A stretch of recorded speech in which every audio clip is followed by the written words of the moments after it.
o MASP é tão show de bola assim, eu também sou suspeito de dizer, porque a minha linha de pesquisa nessa área começou com análise e solução de problemas, né? Minha dissertação de mestrado é análise e solução de problemas complexos. Então, sim, eu sou suspeito de falar nessa área porque são as ferramentas que eu mais trabalhei, que eu mais desenvolvi, que eu mais busquei, que eu mais implantei.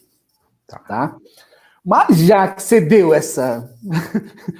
já que você levantou a bola assim, na marca do pênalti, você tem aí um case de MASP assim, que tenha tido um resultado bacana para passar para a gente, para deixar isso, para mostrar para o pessoal que isso não é só de bate-papo, que isso é real, que isso traz ganho para nós. Você teria alguma coisa assim?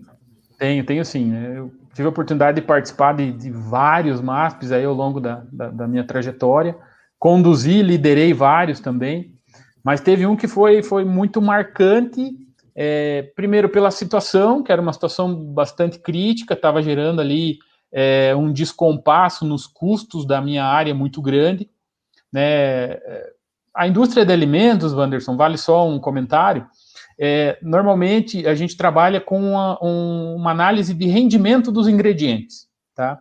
Então, normalmente você acaba criando uma conta corrente de ingredientes, né, por se tratar de processos contínuos, onde você acaba sendo alimentado ao longo do mês com trigo, gordura, flocos, açúcar, e esse processo vai sendo alimentado e no final do mês você tem uma análise, né, aonde você vai ver tudo aquilo que você produziu, né, quanto que teoricamente você deveria ter consumido daqueles ingredientes e quanto que na prática você consumiu, e em cima disso você vai obter o custo real da produção daquele mês. Tá? Então eu fazia alguns meses que eu estava sofrendo com um desvio de consumo em chocolate, na verdade uma cobertura sabor chocolate. E eu estava tendo um descolamento ali na ordem de 20 a 25% do montante do mês. Eu estava consumindo a mais. E a matéria-prima, né, a cobertura de chocolate, ela tem um valor muito significativo. Sim. Né? E o que acontecia? Então, eu estava tendo aquele consumo maior, porém, nos outros ingredientes, não estava aparecendo um descolamento negativo para dizer que estivesse tendo uma compensação. Até pelo fato que a indústria de alimentos ela trabalha muito com ranges. Né? Então, eu posso consumir de 8 a 12, o ideal é 10. Então, você acaba tendo ali uma variação positiva ou negativa, né, de acordo com cada ingrediente, com cada fórmula de produto. Então, eu fiz uma primeira análise, né, peguei dados ali, já imediatamente chamei o pessoal de processos, pedi os relatórios de produção dos últimos meses e comecei a analisar.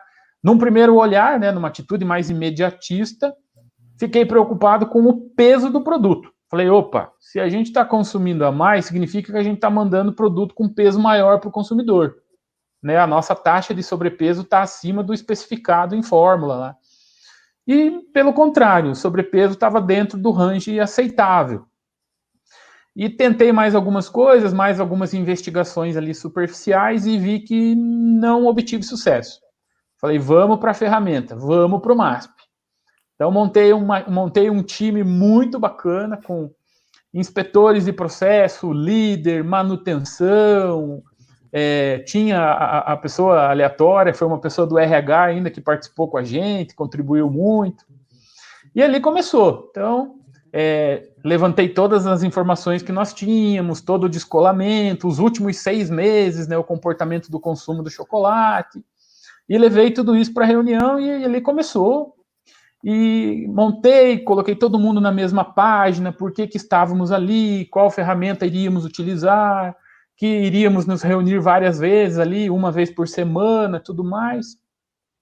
E depois dessa apresentação, eu abri o brainstorm. Falei, pessoal, vamos lá, agora é a hora de abrir o coração e a gente colocar na mesa tudo que pode estar interferindo no processo e que possa estar causando esse descolamento, esse desvio no consumo de chocolate. E começou. Manutenção, pode ser a bomba, pode ser o sistema vibratório, o operador. E eu percebi que uma das operadoras que estava participando, que era operadora, inclusive, do equipamento que aplica o chocolate, ela estava muito tímida, acho que a ferramenta... né? Então, assim, eu senti que ela estava um pouco desconfortável e até então a gente já estava ali com, acho que uns 20 minutos de brainstorming e ela não tinha falado nada. E eu falei assim, acho que eu preciso... né, dar uma estimulada, e eu lembro que eu falei para ela, falei, olha, O que pode estar te atrapalhando? O que pode estar interferindo para que você aplique a quantidade correta de chocolate em cada produto? Foi aí que ela olhou assim e falou: Luiz, eu não sei quanto tem que aplicar de chocolate em cada produto. Juro, juro. Foi um silêncio ensurdecedor dentro daquela sala, Wanderson. E todo mundo se olhou assim, mas como assim você não sabe? Ela falou, não, eu sei que o produto final tem que ter 25 gramas. Eu recebo o produto, às vezes com 17, às vezes com 20, às vezes com 21, e eu aplico chocolate suficiente para entregar ele nas 25 gramas. Os 25. Então, assim, por isso, quando eu analisei o produto no final, ele não tinha problema de sobrepeso. O peso dele estava certinho. O problema estava na etapa anterior. Estavam entregando um produto para ela desbalanceado e ela corrigia produtos com mais chocolate e produtos com menos chocolate. Aquilo, assim, foi um divisor de águas. Tanto que, assim, né, apesar da metodologia dizer que você só pode agir, né, quando o plano de ação estiver elaborado, no mesmo dia, nós se reunimos, montamos uma tabelinha com todos os produtos que tinham aplicação de chocolate e colocamos limite inferior, limite superior para cada sabor de produto, emplastificamos e colamos no equipamento. Na semana seguinte, o resultado já foi absurdo. Surgiram outras ações de manutenção, de ajuste de processo, mas assim... E no processo anterior, como é que foi daí o trabalho? Então, na verdade, o MASP foi deslocado. Né? Eu tinha uma ideia inicial de que o meu problema estava ali na etapa de aplicação, mas não. O meu processo estava na etapa inicial de formatação do produto.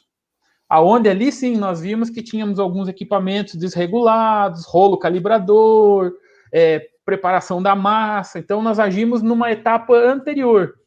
Mas ali foi fundamental. A partir do momento que nós corrigimos e deixamos claro para todos os operadores qual era o range de trabalho, e principalmente que se ela não recebesse um produto dentro de um range, né, de um peso adequado, ela deveria alertar, ela não poderia aceitar o produto de qualquer forma.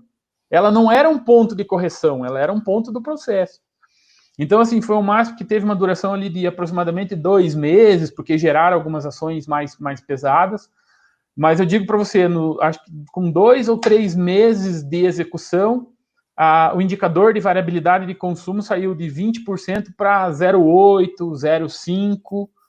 Então, assim, foi um trabalho fenomenal, assim, que eu conto para um monte de gente, e foi muito bacana mesmo, Wanderson. Foi uma experiência única, onde a operadora matou, em uma frase, ela matou o MASP, e foi muito bacana, foi uma experiência, assim, muito enriquecedora. Excelente, e até porque é aquilo que a gente viu, né, que a gente até comentou no último encontro que a gente teve. Eu tenho 2 fases para trabalhar o CEP, né? A primeira fase é conseguir controlar a variabilidade, é deixar ele em uma variabilidade aceitável. Aí eu implanto as cartas e vou controlar para que aquela variabilidade não aumente, né? Ou se o processo não está se deteriorando. Agora, eu começar com carta CEP numa variabilidade de 20%, aí eu estou morto. Aí não tem CEP que corrija, não tem processo que corrija, né? Muito bom. Ó, eu tenho colocações de alguns colegas nossos. Oi, pode comentar, desculpa. Uma das medidas, uma das ações que surgiram nesse MASP foi, inclusive, a implementação da carta CEP no início do processo. O operador do início do processo ele estava muito solto, não havia ali uma cobrança, um controle, na verdade, para que ele entregasse um produto dentro de um determinado range. Então, assim, a carta CEP, ela acabou atuando em vários momentos. Então, eu tinha uma carta CEP no início do processo e uma carta CEP no meio do processo, quando havia aplicação no chocolate. Foi fundamental para a gente resolver o problema. Muito bom, muito bom, muito bom. Vamos ver aqui, que tem algumas colocações, deixa eu ver o que dá, porque são bastante coisa, vamos ver o que dá para a gente jogar aqui. Vamos lá. Um dos empecilhos da empresa, bacana aqui, Eliandro, vamos lá, eu vou tentar reduzir aqui. Um dos empecilhos da empresa, né, em investir no Lean, ou da cultura, não está diretamente ligado ao custo inicial para você implantar, que envolve treinamento, que envolve essa questão de mudança de cultura, por exemplo, sem uma perspectiva real, ou sem saber se realmente vai dar certo, se vai trazer lucro para a empresa? Como é que você responde? Eu já comento em seguida. Olha, eu acho que a primeira coisa que eu posso dizer para o Eliandro é o seguinte: lucro vai dar. É certeza. Sempre. Sabe? Essa é uma ferramenta que ela não tem essa opção, não deu certo. Ela pode, talvez, não se enraizar e não se aprofundar da maneira como a empresa ou como as pessoas gostariam. Mas ela sempre vai trazer um resultado. Ela pode não dar todo o resultado que ela poderia dar, se fosse bem implantada, se fosse bem trabalhada e tudo mais. Mas prejuízo ela não dá. Não. Até porque investimento em treinamento não tem como você perder. Né? Não existe perda. Tem aquela velha história do sujeito que... eu vou investir no cara, vou treinar o cara, mas daqui a pouco ele vai ficar bom, vem uma empresa e tira ele daqui, vai pagar um pouco mais para ele, vai tirar ele daqui. Então eu vou investir para crescer o sujeito e outro vem e tira. Tá, e se você não investir para melhorar, o que vai acontecer? A empresa não vai tirar o cara. Tá, não vai tirar, mas ele não vai te dar lucro também. E aí, como é que fica? Né? Então não tem, né? É um caminho sem volta.